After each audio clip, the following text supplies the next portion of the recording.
ಸಾಮಾಜಿಕ ಜಾಲತಾಣದಲ್ಲಿ ಮದುವೆಯ ಆಮಂತ್ರಣ ಪತ್ರಿಕೆ ವೈರಲ್ ಆಗುತ್ತಿದ್ದರೂ ಸಹ ಈವರೆಗೆ ಮದುವೆ ಬಗ್ಗೆ ಒಂದೇ ಒಂದು ಹೇಳಿಕೆ ನೀಡದ ಟಾಲಿವುಡ್ ಜೋಡಿ ರಶ್ಮಿಕಾ ಮಂದಣ್ಣ ಹಾಗೂ ವಿಜಯ್ ದೇವರಕೊಂಡ ಇದೇ ಮೊದಲ ಬಾರಿಗೆ ತಮ್ಮ ವಿವಾಹದ ಬಗ್ಗೆ ಮೌನ ಮುರಿದಿದ್ದಾರೆ.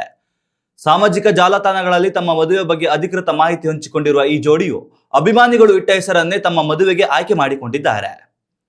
ನಮ್ಮ ಆತ್ಮೀಯ ಪ್ರೀತಿ ಪಾತ್ರರೇ, ನಾವು ಯಾವುದೇ ಯೋಜನೆ ರೂಪಿಸುವ ಮುನ್ನ, ನಮಗಾಗಿ ನಾವು ಏನನ್ನಾದರೂ ಆಯ್ಕೆ ಮಾಡಿಕೊಳ್ಳುವ ಮುನ್ನ ನೀವು ಆಗಲೇ ಅಲ್ಲಿರುತ್ತೀರಿ. ತುಂಬಾ ಪ್ರೀತಿಯಿಂದ ನೀವು ನಮಗೆ ವಿರೋಶ್ ಎಂಬ ಹೆಸರನ್ನು ನೀಡಿದ್ದೀರಿ. ಹೀಗಾಗಿ ಇಂದು ನಿಮ್ಮೆಲ್ಲರ ಮೇಲಿನ ಪ್ರೀತಿಯಿಂದ ನಮ್ಮ ಮದುವೆಗೆ ವಿರೋಶ್ ಮದುವೆ ಎಂದು ಹೆಸರಿಡುತ್ತಿದ್ದೇವೆ. ನಮಗೆ ಇಷ್ಟೊಂದು ಪ್ರೀತಿ ನೀಡುತ್ತಿರುವ ತಮಗೆಲ್ಲ ಧನ್ಯವಾದ ಎಂದು ಬರೆದುಕೊಂಡಿದ್ದಾರೆ. ಇದೇ ಫೆಬ್ರವರಿ 26ರಂದು ವಿಜಯ್ ದೇವರಕೊಂಡ ಹಾಗೂ ರಶ್ಮಿಕಾ ಮಂದಣ್ಣ ರಾಜಸ್ಥಾನದಲ್ಲಿ ಕುಟುಂಬಸ್ಥರು ಹಾಗೂ ಆತ್ಮೀಯರ ಸಮ್ಮುಖದಲ್ಲಿ ವೈವಾಹಿಕ ಜೀವನಕ್ಕೆ ಕಾಲಿಡುತ್ತಿದ್ದಾರೆ.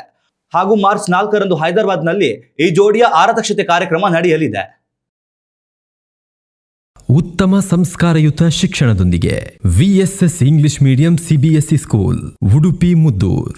ನರ್ಸರಿಯಿಂದ 10ನೇ ತರಗತಿವರೆಗೆ ಶಿಕ್ಷಣದ ಜೊತೆಗೆ 5ರಿಂದ 10ನೇ ತರಗತಿವರೆಗಿನ ವಿದ್ಯಾರ್ಥಿನಿಯರಿಗೆ ಉತ್ತಮ ಹಾಸ್ಟೆಲ್ ಸೌಲಭ್ಯವೂ ಇದೆ. ನಿಮ್ಮ ಮಕ್ಕಳ ಪ್ರವೇಶಾತಿಗಾಗಿ ಈ ಸಂಖ್ಯೆಗೆ ಕರೆ ಮಾಡಿ.